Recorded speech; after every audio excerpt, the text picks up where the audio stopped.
అతి ఒత్తైన పెద్ద జుత్తున్నటువంటి రుక్మిణిని శిశుపాలుడికిచ్చి వివాహం చెయ్యాలనుకున్నాడు.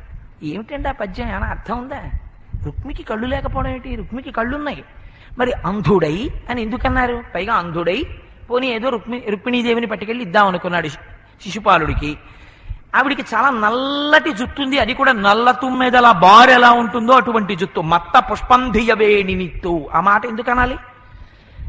శంకరులు అంటారు సౌందర్యలహరిలో, ధునోతుధ్వాంతం నస్తులిత దళితేందీవరవనం ఘన స్నిగ్ధ శ్లక్షణం చికుర నికురంబం తవ శివే యదీయం సౌరభ్యం సహజముపలబ్ధం సుమనసో వసంతస్మిన్ మన్యే బలవధన వాటీ విటపినాం అంటారు. నల్ల తుమ్మెదల బారు ఎలా ఉంటుందో, నల్ల కలువల తండం ఎలా ఉంటుందో, అమ్మవారి జుట్టు అలా ఉంటుంది. అంత నల్లటి జుత్తుని మీద ధ్యానం చేస్తే మీరు అమ్మవారి కబరీబంధాన్ని మనస్సులో ధ్యానం చేశారనుకోండి, అజ్ఞానపు చీకట్లు విచ్చిపోతాయి.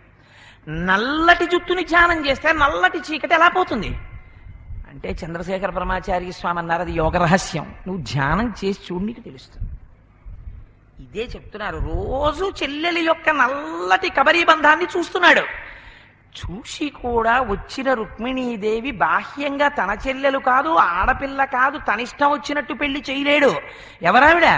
లక్ష్మీదేవి. ఆవిడ నిత్యానపాయనీం, స్వామిని విడిచిపెట్టి ఉండలేక ప్రతి అవతారంలో ఆయనని చేరుకోవడానికి శ్రీవైకుంఠం నుంచి వచ్చేటటువంటి 3 వస్తువులలో ఆవిడ ఒకరు. శ్రీరమ సీతగాగ నిజసేవక బృందము వీర వైష్ణవాచార జనంబుగాగ విరజానది గౌతమిగాగ వికుంఠమున్నారయ భద్రశైల శిఖరగ్రముగాగ వసించు చేతనోద్ధారకుడైన విష్ణుడవు దాశరథి కరుణాపయోనిధి అంటారు మహానుభావుడు గోపరాజు గారు. అయా మహానుభావా, నువ్వు భద్రాచలం వచ్చావు, నిన్ను విడిచిపెట్టి ఉండలేక 3 వస్తువులు వస్తాయి. ఒకటి, అమ్మవారు ఉండలేదు, అందుకని సీతగా వచ్చింది. 2, విరజానది నిన్ను విడిచిపెట్టి ఉండలేదు, గోదావరిగా వచ్చింది. 3, అక్కడ నిన్ను సేవించేటటువంటి నీ కైంకర్యపరులైనటువంటి శ్రీ వైష్ణవులు ఉన్నారు, మహానుభావులు, విష్ణు భక్తులైనటువంటి వారు, పరమ విష్ణు భక్తులు వాళ్ళు. అటువంటి విష్ణు భక్తులైనటువంటి వాళ్ళు ఉన్నారే, వాళ్ళు కూడా భూలోకంలో నిన్ను అర్చించడానికి దిగి వస్తారు. ఈ 3 వస్తారయా నీ యందు ప్రేమతో. అలా ఇక్కడ అమ్మవారు రుక్మిణీదేవి ఎవరు? లక్ష్మీదేవే రుక్మిణీదేవిగా వచ్చింది. ఈ విషయం తెలియలేకపోయింది రుక్మికి.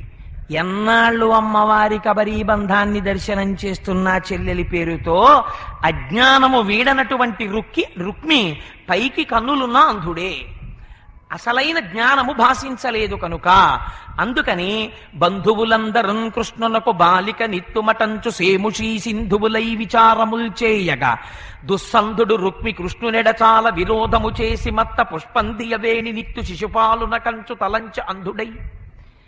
అప్పుడు తల్లి ఏం చెయ్యాలి? ఆవిడకేమో కృష్ణుడి మీద ప్రీతి.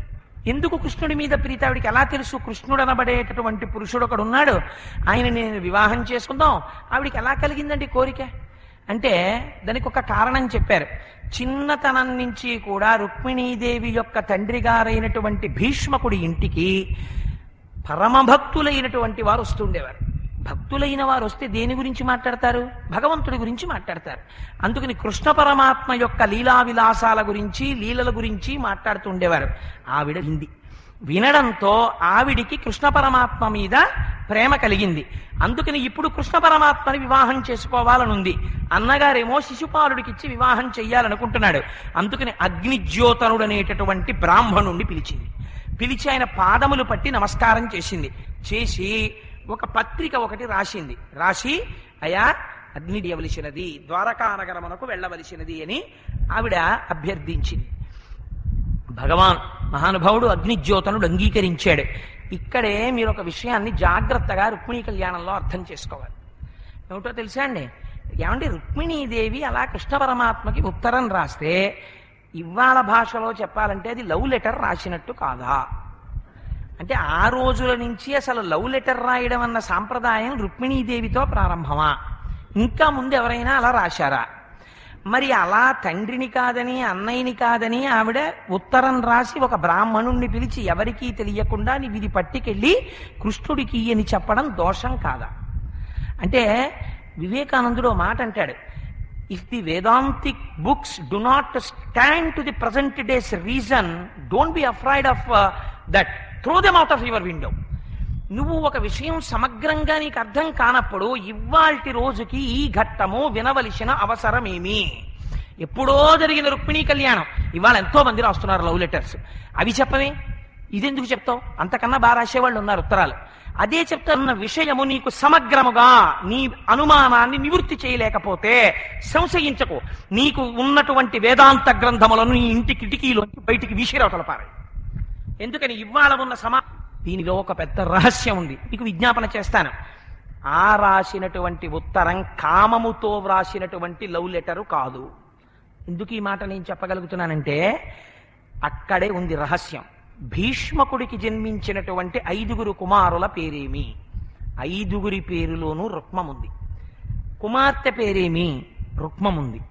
6 రుక్మముంది. రుక్మం అనగానేమి? బంగారం. లోభమును కల్పిస్తుంది. మీకు ఒక ఉదాహరణ చెప్తా. వేరొకరి మీద పెడితే బాధపడతారు, అందుకని నా మీద పెట్టుకుంటూ ఉంటాను. సభాయే నమః అని ఈశ్వర స్వరూపమైన సభకి నమస్కారం అని వేరొకరి మీద నేను తేలికపాటి ఉపమానం ఎలా ప్రయోగిస్తాను? నా మీద పెట్టుకోవాలి తేలికపాటి ఉపమానం ప్రయోగిస్తే. అందుకని నా భార్య నన్ను ఏమంటే ఒక జత బంగారు గాజులు తెచ్చిపెట్టండి అని ఒక 6 నెలల నుంచి అడిగింది అనుకోండి. అడిగితే నా భార్య పోరు పడలేక ఒక రోల్డ్ గోల్డ్ గాజుల జత ఒకటి తెచ్చి నేను ఇచ్చాను అనుకోండి. ఇచ్చి ఇవి బంగారం గాజులే, బోనస్ వచ్చింది అందుకని నీకు తీసుకొచ్చి ఇచ్చాను అంటే చాలా సంతోషంగా అది చేతులకి వేసుకుని మా అచ్చయ్య శాస్త్రి గారి ఇంట్లో పేరంటానికి వెళ్ళింది అనుకోండి. వెళ్ళి ఉన్నది ఊరుకోకుండా మా చెల్లెల దగ్గరికి వెళ్ళి బోనస్లో మా ఆయన చేయించారు, అది రోల్డ్ గోల్డ్ వదిన గారు, అన్నయ్య గారు అన్ని ఇలాంటి పనులే చేస్తుంటారు అని కొన్నప్పటి నుంచి బీరువాలో చెస్ట్లో దాచినట్టు వచ్చిన తర్వాత నా పరిస్థితి మీరు పక్కన పెట్టేయండి. కానీ ఆ గాజుల పరిస్థితి ఏంటి? వాటిని అంత సంతోషంగా మళ్ళీ పట్టుకెళ్ళి బీరువాల ఆఖరిలో పెట్టదు కదా. అవి నాకు రాగానే అదేంటే గాజులు అక్కడ ఇట్టావని నేను అడిగి దొరికిపోవడం కోసం టీపై మీద ఎడుతాను. అంతే దాని విలువ. బంగారం కాదు కదా. బంగారం అయితే ఇంతవనివ్వండి, బీరువా తలుపు తీసి చెస్ట్ తీసి సీక్రెట్ లాకర్ తీసి అందులో పెడతావు. బంగారం కాకపోతే టీపై మీద పారేస్తావు. బంగారము లోభమును లోపల కల్పిస్తుంది. మనకి లోభమును కల్పించి లాలసవేపు తిప్పేవి కూడా ఇంద్రియములే. 5 ఇంద్రియములుంటాయి. ఇవి 5 గుర్రాలు: కన్ను, ముక్కు, చెవి, నాలుక, స్పర్శేంద్రియము. జీవితాంతము ఈ 5 ఆడిస్తాయి. ఈ 5 పట్టుకుంటుంది, మారుస్తుంది అంతే. కాసేపు టీవీ చూడు అంటుంది, చూస్తుంది. ఇది వెళ్ళి తీసేయ, అంత పెద్ద బాగోలేదు. డివిడీలో క్యాసెట్ పెట్టి పాట పెట్టంటుంది, కాసేపు అది వింటుంది. ఇప్పుడు కన్నుతో మానేసింది, చెవితో అనుభవిస్తుంది. కాసేపు ఆగంటుంది, అబ్బా ఇంకా పాటలు చాలే అని చెప్పేసి ఆ పాట కూడా తీసేసి ఆ చెవితో వినడం కూడా అయిపోయింది. చెవితో కూడా వినడం అయిపోయిన తర్వాత దీనికి అవసరం లేదా అక్కర్లేదు పోయినా డబ్బాలన్నీ వెతికి కాలక్షేపానికి ఏదో ఒకటి కనపడింది తినేయడం కంటే దీనికి తృప్తి. కాసేపు ఇది కూడా అయిపోయిన తర్వాత ఇప్పుడు 3 అనుభవించేసింది. ఇంకా 4వది ముక్కోటి ఉంది. అందుకని అవసరం ఉన్నా లేకపోయినా ఏం తోచదు వాడికి. కాసేపు భాగవతం చదువుకోవడం అలవాట్లేదు, ఇవ్వలేదు మనస్సుకు ఆలంబనం. అందుకని ఇంట్లోకి వెళ్ళి కొంతమందిని మీరు చూశారో లేదో, అదేంటి ఏమంటే చీర కొనుక్కున్నాను అని భార్య పట్టుకొచ్చింది అనుకోండి, వాడు చీర చూడడం విప్పి అంటాడు, ప్రతిదీ అంటాడు. బహుశా వాసన చూసే అలవాటు ఏదో ఉత్తర జన్మల నుంచి వచ్చేసినటువంటిదేమో నాకు తెలియదు. అంచేత ముక్కుతో అనుభవించి సంతోషిస్తాడు. ఆ తర్వాత సరే దీని గురించి నేను చెప్పక్కర్లేదు. స్పర్శేంద్రియానికి సంబంధించి స్పర్శ చేత సుఖాన్ని పొంది అబ్బాయి ఏముంది సుఖంలో అని వదిలిపెడతాడు. మళ్ళీ అని అడుగుతాడు. ఇలా మార్చి అడుగుతుంది. అలిసిపోయి నాన్నగారండి శేషాద్రి ఎక్కగానే తిరుపతి వెళ్ళేటప్పుడు కిటికీ పక్క సీట్ నాకు ఇచ్చేయండి నాన్నగారండి, కిటికీ పక్క సీట్ నాకు ఇచ్చేయాలంటాడు. అలాగే ఇస్తాను రా మహాప్రభో అంటాడు తండ్రి. ఎక్కి పాప ఈయన పెట్టుకుని తాళం వేసుకుంటాడు. నాన్నగారండి కిటికీ పక్క సీట్ నాదో, అంకుల్ కూర్చున్నారు నాన్నగారండి, కొంచెం లేవమని చెప్పండి నాన్నగారండి. ఆయనదే ఆ సీట్ ఈయన ఏం చేస్తాడు? ఎప్పుడు ఎవరి దగ్గరికి వెళ్ళి చేయి చాపడం అలవాటు లేని వారు కూడా అయ్యా మీరు ఏమనుకోకపోతే మా వాడిని నా బుర్ర తినేస్తున్నాడు, కొంచెం కూర్చుంటాడు, సీట్ ఇవ్వండి అంటాడు. అంటే కూర్చోపెడతాడు. సామర్లో కూడా రాదు. కొంతమందికి ఉపన్యాసానికి వచ్చి పడుకుంటే బాగా నిద్ర వస్తుంది, అందుకొస్తారు. కొంతమందికి ఉపన్యాసానికి వచ్చి చేతిలో ఎరుగు పెట్టి ఒక తింటూ ఉంటే బాగా సహిస్తుంది, వంట పడుతుంది, అందుకని తినడానికి వస్తారు ఉపన్యాసానికి. చాలా ఆశ్చర్యకరంగా ఉంటుంది.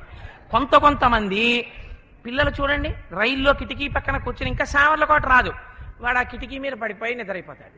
తండ్రి తీసి అప్రబెత్త మీద పడుకోబెట్టేస్తాడు.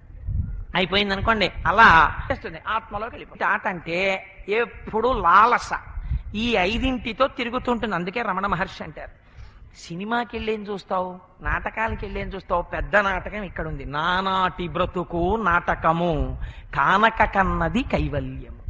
ఈ నాటకానికి నువ్వు సాక్షిగా ఉండి చూస్తే కైవల్యం వస్తుంది. వీధుల్లో నాటకాలు చూస్తే ఏమొస్తుంది, టికెట్కి 50 రూపాయలు పోతుంది, బుర్ర భ్రష్టు పడుతుంది. ఎంత సాధ్యం రా, ఇప్పటి వరకు టీవీయా, ఇప్పుడు పాట కావాలా, బోరు కొట్టిందా, ఏమిటా బోరు ఎక్కడి నుంచి వచ్చింది, బోరు కొట్టిందంటాడు.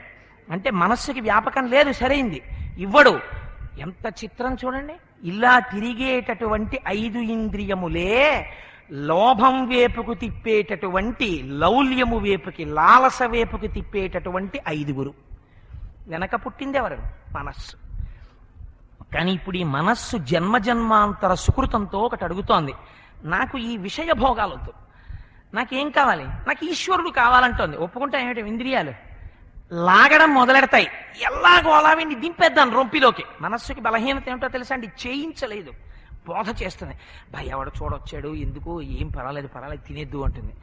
ఎందుకు వచ్చింది ఏకాదశి అవన్నీని, ఇప్పటి నుంచి ఏంటి, నేను తరచూ వింటూ ఉంటానండి ఈ మాట. ఎవరైనా ఉపన్యాసానికి వెళ్ళారనుకోండి, చదువుకునే పిల్లలు, వెంటనే తల్లిదండ్రులు చాలా పెద్దరికంతో మాట అంటారు, ఎందుకు ఇప్పటి నుంచి ఉపన్యాసాలు, ఇప్పటి నుంచి ఉపన్యాసాలు ఏం వినక్కర్లేదు, రిటైర్ అయిన తర్వాత విందువు కానివి. రిటైర్ అయిపోయిన తర్వాత నువ్వు ఉపన్యాసానికి వచ్చి కూర్చుని విని పల్లి ఇంటికి వెళ్ళి భగవంతుడి పూజ చెయ్యడానికి కావలసినటువంటి శక్తి నీకుంటుందని పరమేశ్వరుడు నీకు రాసిచ్చాడా? దంతంబుల్ పడనప్పుడే, తనువు ఎందారూఢియున్నప్పుడే, కాంతాసంగము రోయనప్పుడే, జరాక్రాంతంబు కానప్పుడే, వింతల్ మేన చెరించునప్పుడే, కురుల్ వెల్వెల్ల కానప్పుడే, చింతింపన్వల మీ పదాంబుజములన్ శ్రీకాళహస్తీశ్వర. మా దొరగారికి ఎంత ఇష్టమో పద్యం. అందుకని తలకాయ నిరిసిపోకముందు, కాళ్ళు చేతులు వణికిపోకముందు, తడబడిపోకముందు ఆడవాళ్ళు వీడు పురుషుడేమిటి, పెద్ద ఆయన ఏం పర్వాలేదు, ఆయన ఉంటే ఏంటండి, పెద్ద బావ గారు ఆడవాళ్లతో సమానం, ఆయన ఉన్నా చీర కట్టుకోవచ్చు పర్వాలేదని అనేక ముందు నేర్చుకో అని చెప్పి దుర్జటి కాళహస్తీశ్వర శతకంలో దెప్పి పొడుస్తాడు, జాగ్రత్త పడరా అని.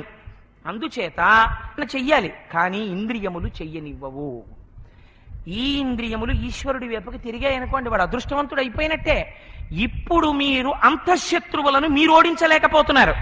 చిత్రం ఏమిటంటే, ఊళ్ళో అన్నీ తాను చక్కబెట్టానంటాడు, ఇక్కడ వాళ్ళని చక్కబెట్టలేదు. కామక్రోధశ్చ లోభశ్చ దేహే తిష్టంతి తస్కరాహ జ్ఞానరత్నాపహారాయ తస్మాత్ జాగ్రత్త జాగ్రత్త అంటారు శంకర్లు. ఎక్కడ దొంగలున్నారా, ఇక్కడున్నారు దొంగలు, జాగ్రత్తగా ఉండు.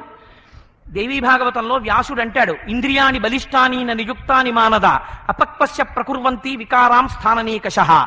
ఏమిటి అన్నీ గెలిచానంటావు, నువ్వు గెలవలేనివి అసలైన ఉన్నాయి. ప్రతి క్షణం నిన్ను పడగొట్టడానికి చూస్తాయి ఇంద్రియాలు.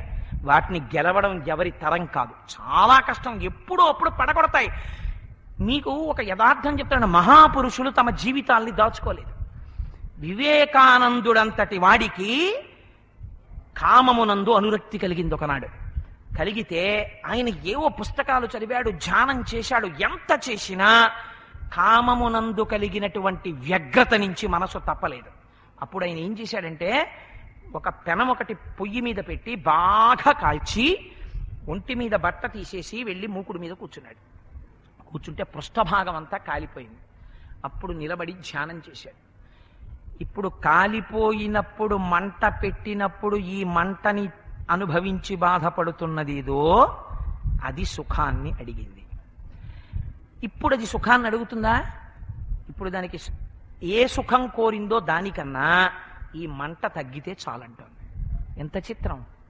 ఈ మనస్సుకి నిలకడ లేదు అని మనస్సుని నిగ్రహించడానికి పెద్దలంతా కష్టపడ్డారు. మనోవిజయం మామూలు మాట కాదండి. మనస్సుని గెలిస్తే వాడు మహాపురుషుడు అయిపోయినట్టే. లోకములన్నీయున్ గెలిచినాడవు ఇంద్రియానీకము చిత్తమున్ గెలువనేరవు, నిన్ను నిబద్ధు చేయు భీషణ శత్రులార్వుల ప్రభిన్నుల చేసిన ప్రాణికోటిలో నీకు విరోధి లేడొకడు నేర్పున చూడుము దానవేశ్వర.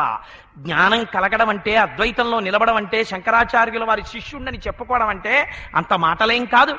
నీకు ద్వంద్వమన్నది లేకుండా కనపడిన ప్రతి పదార్థమునందు నువ్వు కూడా ఉన్నావని ఏకత్వమును అనుభవించగలగాలి. రమణ మహర్షి పాకలో ఉంటే ఆశ్రమంలో దొంగలు వచ్చారు, తలుపులు కొట్టారు. రమణ మహర్షి కిటికీలోంచి చూసి మీరెవరని అడిగారు. మేము దొంగలం. అంటే ఆయన అన్నారు చాలా సంతోషం, రండి మీకు ఏం కావాలో తీసుకోండి, తలుపు తీస్తానన్నారు. అంటే వాళ్ళు అన్నారు అలా తీయద్దు, మాకు జాబ్ సాటిస్ఫాక్షన్ ఉండదు, మీరు తలుపులు తీసేసి మేము వచ్చి తీసుకోవడం ఏంటి, మీరు దొంగలు దొంగలని అరవండి, మేము తలుపులు పగల కొడతాం, లోపలికి వస్తాం, మిమ్మల్ని కొడతాం, అప్పుడు మూట కట్టుకుంటాం అన్నారు. అంటే రమణులు అన్నారు నేను అలా అరవను, ఎందుకనంటే నమ చోరాయిచ శిష్ప్యాయిచ భేన్యాయిచ శిఖత్యాయిచ, నాకు చెట్టులో నీలో నా పక్కన ఉన్నవాడిలో గజ్జి కుక్కలో నాలో ఈశ్వరుడే కనపడుతున్నాడు, అందుకని నేను అరవనన్నారు. అరవనంటే వాళ్ళన్నారు మూఢుడు, ఈయనకి అర్థం కావట్లేదు మనం చెప్పిన విషయం అని లోపలికి వచ్చారు. వచ్చి పారిపోను అన్నారు. అంటే ఆయన అన్నారు ఎందుకు పారిపోవాలి అన్నారు. మరి మేము దొంగతనం చేస్తాం కదా అన్నారు. దొంగతనం చేస్తే చేసుకో, వీధిలో నుంచి ఉంటానన్నారు ఆయన. అంటే వాళ్ళు అన్నారు ఏంటి ఈయనకి అర్థం కావట్లేదు, కానీ మనకేదో తృప్తి ఉండాలి కదా, మనం కర్రలట్టుగా ఎందుకు వచ్చాం, ఇంట్లో యజమాని ప్రతిఘటిస్తే ఓ 4 దెబ్బలు కొట్టాలి, ఈయన ఏంటి కదలడు, అయినా సరే కొడతానన్నారు అని చేతిలో దుడ్డు కర్ర తీసుకుని భగవాన్ రమణుల యొక్క తొడల మీద కొట్టారు. కొడితే ఇంతంతలావు తట్లు తేరితే రమణులు అన్నారు మీరు కొట్టడం అయిపోయిందా, నేను వెళ్ళవచ్చా అన్నారు. వాళ్ళు చూసి ఏంట్రా ఈ మనిషి అనుకుని మీరు వెళ్ళవచ్చు అన్నారు.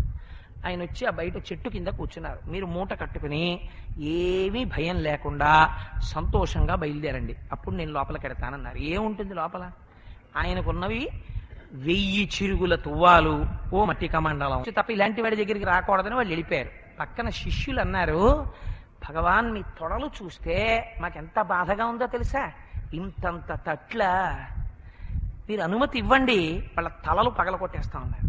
అంటే రమణులు అన్నారు నువ్వు అన్నం తింటుంటావు, నీ నాలుక నీ పళ్ళ కింద పడుతుంది, నాలుకని కొరికిన దుర్మార్గదంతములారా అని పటకార పెట్టి పీకేస్తావా, అబ్బా అని ఊరుకుంటావు, ఎందుకని పళ్ళు నీవే నాలిక నీదే. ఈశ్వర సృష్టిలో వాడు ఈశ్వరుడే, నేను ఈశ్వరుడే, అంతా ఈశ్వరుడే. కాకపోతే ప్రస్తుతం అజ్ఞాన వ్యగ్రత ఉన్నది, అది పోతుంది ఈశ్వరానుగ్రహంతో. నేను వాడి మీద దెబ్బలాడితే నేను అజ్ఞానంలోకి దిగినట్టు, నాకు ఆయన యందు కూడా ఈశ్వరుడే కనపడ్డాడు. ఇప్పుడు చెప్పండి అద్వైతం బోధ చేయడానికి పనికొస్తుందా, అద్వైతం అనుభవించడానికి పనికొస్తుందా? అనుభవించాలి అద్వైతాన్ని. ఈ స్థితిని పొందడం చాలా కష్టం, అది అందరూ పొందుదామంటే పొందేది కాదు. అందుకే ప్రహ్లాదుడు నిలదీసి అడిగాడు హిరణ్యకశిపుడిని, అలా చూడు నీకెక్కడున్నాడు శత్రువు అని అడిగాడు. పృషద్విచిత్ర తల్పయో భుజంగముక్తికస్త్రజో గరిష్టరత్నలష్టయో సుహృద్విపక్షపక్షయో తృణారవింద చక్షుషో ప్రజామహీ మహేంద్రయో సమప్రవర్తయన్మన కదా సదాశివం భజే అంటాడు రావణాసురుడు. మహాజ్ఞాని పరమశివుడు అని అనడానికి కారణం అదే, జ్ఞానగంగాధరుడని, ఆయనకి ద్వంద్వములుండవు.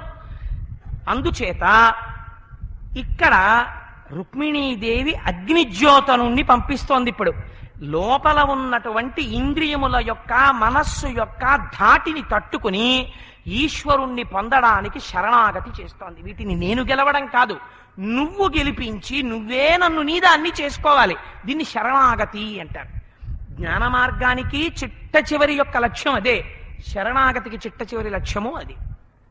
అందుచేత నువ్వు రావాలి, నేను ప్రయత్నం చెయ్యను, నువ్వు వచ్చి నా శత్రువుల్ని పరిమార్చి నన్ను నీదానిగా చేసుకో అని ఎవరిని పిలిచింది? అగ్నిజ్యోతనుడికిచ్చి పంపిస్తోంది లేఖ. అగ్నిజ్యోతనుడంటే ఎవరు? అగ్ని అంటే కాల్చే స్వభావం ఉన్నది, ప్రకాశ. అగ్ని అంటే జ్ఞానాగ్ని, అంటే గురువు, జ్ఞానాగ్నితో తపించిపోతున్నవాడు. అందుకే గురుగీత గురువు అంటే ఎలా ఉంటాడుతుంది, అనేక జన్మ సంప్రాప్త కర్మబంధ విదాహినే జ్ఞానానల ప్రభావేన తస్మై శ్రీ గురవే నమః. ఆయన ప్రజ్వలించిపోతున్నటువంటి కొండలాంటి వాడు, లోపల జ్ఞానంతో భాషిస్తూ ఉంటాడు ఎప్పుడు. అటువంటి వాడితో సంగము కలగడం కోట్ల కోట్ల కోట్ల జన్మల యొక్క పుణ్యము యొక్క ఫలితం. అందుచేత అటువంటి గురువుని పట్టుకుని గురువు వచ్చిన అంతఃశత్రువులను పరిమార్చి నందు తనదానిగా చేసుకొనవలే బాహ్యమునందు అగ్నిజ్యోతనుడికి ఉత్తరం ఇచ్చి పంపింది. ఇప్పుడు చెప్పండి, ఇదే కన్యా ధీరవతి కన్యాకాలే పతిమృణీత. కన్య ధీరురాలై భర్తని తనంత తాను పొందుటకు కులవతి అయి సదాచారముతో ప్రవర్తించి పొందుట. ఇప్పుడు ఆవిడ లవ్ లెటర్ రాసిందా, అమ్మవారు శ్రీకృష్ణ పరమాత్మని చేరుకుంటోందా? లోకానికంతటికి ఒక అందుకని రుక్మిణీ కళ్యాణం, రుక్మిణీ సందేశం పవిత్రమయ్యింది. అంతేకాని కామంతోటో వెర్రెక్కిపోయో తల్లిదండ్రుల్ని పక్కన పెట్టో చేసిన ప్రయత్నం కాదు రుక్మిణీ కళ్యాణం. అందుకని పవిత్రమైంది. ఆ తల్లి ఆ లేఖని ప్రారంభం చేసి రాసింది. అగ్నిజ్యోతనుడు వెళ్ళాడు, వెళ్ళగానే పరమాత్మ చూశారు. ఒక బ్రాహ్మణుణ్ణి చూడగానే పొంగిపోయి బంగారు గద్దె మీద కూర్చున్న కృష్ణుడు కిందకి దిగి ఆయన పాదములు పట్టి నమస్కారం చేసి లోపలికి తీసుకెళ్లి మృష్ణాన్న భోజనం పెట్టి వ్యాప్తిం పొందక వగవక ప్రాప్తంబగు లేశమైన 10,000 చుంతృప్తించందని మనుజుడు సప్తద్వీపములనైన చక్కని అడిగినవాడు కాడు. ఎంత ఇస్తే ఈశ్వరానుగ్రహంగా తనకి ఏది లభిస్తే దానితో తృప్తి చెందినవాడు, లోక కళ్యాణమును కోరుకుంటూ జీవించేటటువంటి వాడు. అందుకే దేవీ భాగవతంలో వ్యాసుడు అంటాడు, యతీనాం భూషణం జ్ఞానం. సన్యాసికి ఏది ఉండాలి? ఎప్పుడు జ్ఞానముతో ఉండాలి సన్యాసి. యతీనాం భూషణం జ్ఞానం సంతోషో హి ద్విజన్మనాం. బ్రాహ్మణుడు ఎప్పుడూ సంతోషంగా ఉండాలి. అది రాలేదు ఇది రాలేదని బ్రాహ్మణుడు ఏడవడానికి వీల్లేదు. ఉద్యమం శత్రుహననం. శత్రువుడెప్పుడూ కూడా శత్రువులు ఎక్కడైనా ఉంటారేమో చంపాలని వీర్యంతో పరాక్రమంతో ఉండాలి. భూషణం భూతిమిచ్చతాం. ఇవి 3 భూషణములు అని చెప్పాడు. అందుకని అటువంటి బ్రాహ్మణుణ్ణి చూడగానే కాళ్ళు కడిగి భోజనం పెట్టి పడుకోపెట్టి ఆయనకి తాంబూలం ఇచ్చి నీ వంటి బ్రాహ్మణ దర్శనం చేత నేను పొంగిపోతున్నానయ్యా అన్నాడు కృష్ణ పరమాత్మ అంతటి వాడు అని. మహానుభావా నీది ఏ దేశము, ఎక్కడి నుంచి వచ్చావని అప్పుడు అడిగాడు. అడిగితే ఆయన చెప్పాడు, నేను ఆ కుండిన నగరం నుంచి వచ్చాను. భీష్మకుని కుమార్తె అయిన రుక్మిణీదేవి నీకు ఒక సందేశాన్ని ఇమ్మని చెప్పింది, లేఖ తీసుకుని వచ్చాను, చదువవలసింది అన్నారు. ఆయన ఆ లేఖని విప్పి చదివారు. అందులో మొట్టమొదటి పద్యంలోనే అమ్మవారు రాసింది, ధన్యున్ లోకమనోభిరాము కురంజ శ్రీ బలదాన శౌర్య కరుణా సంశోభితున్ నిన్నేకన్యల్ కోరరు కోరదే మునురమా కాంతాలలామంబు రాజన్యానేకవ సింహ నావలననే జన్మించనే మోహముల్. ఎంత గొప్ప మాట అడిగిందో చూడండి. భగవంతుని యొక్క గుణములు చెప్పింది. ధన్యున్ లోకమనోభిరాము కుల విద్యా రూప తారుణ్య సౌజన్య శ్రీ బలౌర్య కరుణా సంశోభితున్. భగవన్ అంటే అర్థం ఏమిటో తెలుసా అండి? భా గా వా అంటే ఐశ్వర్యము, బలము, జ్ఞానము, శక్తి, వీర్యము, తేజస్సు అనబడేటటువంటి 6 గుణములు పరిపూర్ణముగా కలిగినవాడు. నా పరిపూర్ణుడు, హేయగుణ రహితుడు భగవానుడు. భగవానుడు ఎవరున్నారో ఆ భగవానుణ్ణి చూడగానే సమస్త పిపీలికాది పర్యంతము పొంగిపోతుంది. రామ కమలపత్రాక్ష సర్వసత్వ మనోహర రూపదాక్షిణ్య సంపన్న ప్రసూత జనకాత్మజే అన్నారు సుందరకాండలో హనుమ. అమ్మా నీ భర్త గురించి నేను చెప్పనా? రాముడి కన్నులు చూసేటప్పటికి లోకం అంతా పొంగిపోతుందమ్మా. అటువంటి కన్నులున్నవాడమ్మా. భగవానుడంటేనే ఆనందింపచేయువాడు. భగవానుడికి ఒకరిని భక్షణము ఉండనే ఉండదు. అటువంటి భగవానుడికి అటువంటి నిన్ను చేరాలని ప్రపంచంలో ఎవరు కోరుకోరు. నేనేనా ఇలా కోరుతున్నదాన్ని? నేను కాదే. కొరదే మునురమాకాంతాలలామంబు రాజన్యానేకవ సింహనావలననే జన్మించనే మోహముల్. నేనా మొట్టమొదటి ఇలా కోరినదాన్ని? పాల సముద్రంలోంచి పుట్టిన లక్ష్మీదేవి మొట్టమొదట కోరి వరమాల వేసి నిన్ను పొందింది. ఇవాళ నేను అడిగితే తప్ప కృష్ణ అంది. ఎంత చమత్కృతితో రాసిందో చూడండి ఆ లేఖని. పైకి అంతటి లక్ష్మీదేవి సమస్త జీవులకు ప్రాతినిధ్యం వహిస్తుంది. ఆయమ్మ పరమపురుషుణ్ణే చేరుకుంది, నిత్యానపాయని అయింది. లక్ష్మీం క్షీరసముద్రరాజతనయాం అనగానేట శ్రీభాష్యం అపలాచార్య స్వామి వారు మాట అంటుండేవారు. చాలా మంది లక్ష్మీం క్షీరసముద్రరాజతనయాం అన్న శ్లోకం ఏదో చాలా తేలిక అనుకుంటారు. ఆ శ్లోకం ప్రారంభించగానే అమ్మవారు కొంచెం ఇలా తలదించుకుంటుంది, సుమా జాగ్రత్త అన్నారు ఒకసారి. విశాఖపట్నం ఎవడ్రా వీడు, నాకు స్వామి సంబంధం ముందు చెప్పకుండా పుట్టింటి సంబంధం చెప్తాడు పెళ్ళయ్యాక అనగానే లక్ష్మీం క్షీరసముద్రరాజతనయాం శ్రీరంగధామేశ్వరీం అనగానే ఓ అని ఇలా చూస్తుంది. అందుకని అమ్మవారికి అయ్యవారి పేరుతో కలిపితేనే అంత సంతోషం. అందుకని సమస్త కాలమునందు ఆయననే చేరుకోవడానికి ఆవిడ సంకేతం వహిస్తుంది. నేను కూడా నిన్ను చేరడానికి ప్రయత్నిస్తున్నదాన్ని ఈ జన్మలో, మనుష్య జన్మలో. ఇప్పుడు రుక్మిణీదేవి ఎవరికి ప్రాతినిధ్యం వహించింది? మనందరికీ అమ్మ ప్రాతినిధ్యం వహించింది అని గత జన్మంబుల ఈశ్వరున్ హరి జగత్ కళ్యాణు కాంక్షించి చేసి తినేనిన్ వసుదేవనందనుడు నా చిత్తేశుడవుగాక నిర్జుతులైపోదురుగాక సంగరములో చేదీశ ముఖ్యాదముల్. ఏవి చేస్తే? వ్రతముల్, దేవగురుద్విజన్మ బుధసేవల్, దాన ధర్మాదులన్. ఈశ్వరుడికి చేసేటటువంటి కర్మలు 2 రకాలుగా ఉంటాయి. కామ్య కర్మలను ఒకటి ఉంటాయి. అవి ఏదో కోరిక, ఆయా తిరుపతి వచ్చి తలనీలాలు ఇచ్చేస్తాను, మా అబ్బాయికి ఇంజనీరింగ్లో సీట్ వస్తే చాలు, లేకపోతే ఫలానా కాలేజీలో సీట్ వస్తే చాలు, యూనివర్సిటీలో సీట్ వస్తే చాలు మొక్కుకుంటాడు. తప్పేం కాదు అది. ఎందుచేత అంటే మీరు అడిగాడు, ఆర్తి జిజ్ఞాసురర్థార్థి, నన్ను కాకపోతే పిల్లలు ఎవరన్నాడు? కొడుకు చదువుకునేటటువంటి రోజుల్లో నాన్నగారండి నేను ఇంజనీరింగ్ చదువుకుంటూ దాంతో పాటుగా ఎంబీఏకి వెళ్ళాలనుకుంటున్నాను, నన్ను మీరు ఈ సమ్మర్ వెకేషన్లో మీకు కొంచెం బరువు అయినా హైదరాబాద్లో టైమ్ సెంటర్లో పెట్టి నాకు కోచింగ్ ఇప్పిస్తే నేను ఎంబీఏ కూడా చెయ్యాలనుకుంటున్నాను నాన్నగారు. నాకు తెలుసు మీకు కొంచెం కష్టమే, అయినా కొంచెం శ్రమ కోర్చండి, మీ కష్టాన్ని నుంచి మిమ్మల్ని నేను ఉద్ధరిస్తాను అని కొడుకు అన్నాడు అనుకోండి. తండ్రి చాలా సంతోషిస్తాడు, అప్పో సొప్పో చేసి పట్టుకెళ్ళి మొత్తం మీద అక్కడ జాయిన్ చేస్తాడు. కొడుకుకి పెద్ద ఇంజనీర్ ఉద్యోగం వచ్చేసి నెలకి 75,000 రూపాయలు సంపాదించుకుని బ్యాంకులో 50 లక్షలున్న తర్వాత కూడా నాన్నగారండి మొన్న మీరు వీఆర్ఎస్ పెట్టేశారట, 5 లక్షలు వచ్చాయట, గబుక్కుని పాడు చేసేయకండి, ఎందుకైనా మంచిది కోడల పేరు మీద వేసేయండి, నా పేరు మీద వేసేయండి అన్నాడు అనుకోండి, అసహ్యంగా ఉంటుంది.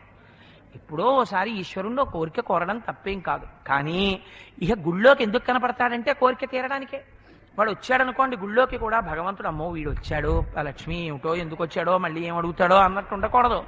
తండ్రికి కాళ్ళు పట్టడం సహజంగా పట్టాలి. నాన్నగారు నన్ను కన్నవాడు, నన్ను ఇంత పెంచి పెద్ద చేశాడు మహానుభావుడు, ఆయన కాళ్ళు పట్టి పడుకుంటే ఈశ్వరుడికి ఏకాంత సేవ చేసినట్టే అని మీరు కాళ్ళు పట్టి పడుకుంటే ఏదో ఓ రోజున ఉన్న ఇల్లు మీ పేరు మీదే రాస్తారు తండ్రి గారు. అంతేకాని కాళ్ళు పట్టినప్పుడల్లా నాన్నగారండి ఇల్లు మాత్రం మర్చిపోకండి అని రాసేయండి, మళ్ళీ దస్తావేజులు బాండ్ పేపర్లు దొరకట్లేదండి అంటున్నాడు అనుకోండి, కాళ్ళు పట్టినట్టు ఉండదు, తేళ్లు కుట్టినట్టు ఉంటుంది కదా.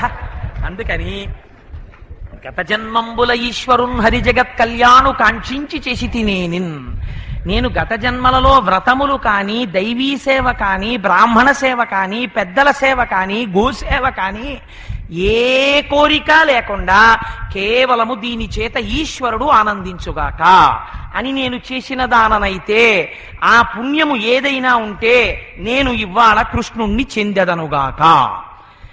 కామ్యము లేకుండా కూడా ఎందుకు మనం చెయ్యాలో పుణ్యాన్ని అమ్మవారు మనకి నిర్దేశనం చేసింది ఈ పద్యంలో.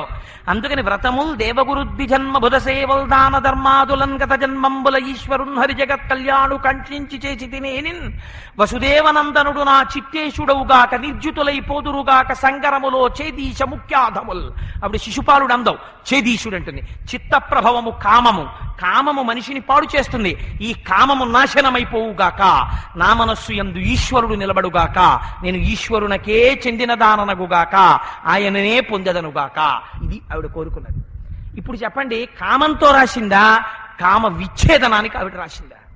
ఇది రుక్మిణీ కళ్యాణ ఘట్టంలో ఉన్న గొప్పతనం అని ఆవిడ అంటుంది. అంకిలి చెప్పలేదు చతురంగ బలంబులతోడని ఇల్లియో పంకజనాభ శిశుపాల జరాసుతులను వధించి భవదీయ శౌర్యమే అంకువ చేసి కృష్ణ పురుషోత్తమ చేకొని పొమ్ము వచ్చదన్ అంటుంది. స్వామి నాంత నేను ఇక్కడ నా చుట్టూ ఉండేటటువంటి రాక్షసుల్ని పరిమార్చి నేను నీదానను కాలేను, నువ్వేం చెయ్యాలి, నువ్వే రావాలి, వచ్చి నీ సైన్యంతో ఇక్కడ ఉన్నటువంటి ఈ శత్రువుల్ని నువ్వు చంపాలి, చంపేసి నన్ను నీదానిగా చేసుకోవాలి. అందుకని ఈశ్వర నన్ను నీదానిగా చేసుకో, ఇది శరణాగతి. సర్వధర్మాన్ పరిత్యజ్య మామేకం శరణం వ్రజ అహం త్వా సర్వపాపేభ్యో మోక్షయిష్యామి మా శుచ. అన్ని ధర్మములను విడిచిపెట్టేసి ఈశ్వరా నీవే రక్షకుడవు అని నిలబడిపోయాడు అనుకోండి, ఇది శరణాగతి అంటారు. శరణాగతి ఉత్తర క్షణం ఫలితం ఇచ్చేస్తుంది. కలడు కలండెనడు వాడు కలడో లేడో రాలేదు పరమాత్మ. ఆఖరికి ఎప్పుడు చెప్పాడు? తన వాళ్ళందరూ గట్టు మీద ఉన్నారని నమ్మాడు, ఎవ్వరూ సహాయం చేయలేదు. తుట్టతుదన లావొక్కింతయులే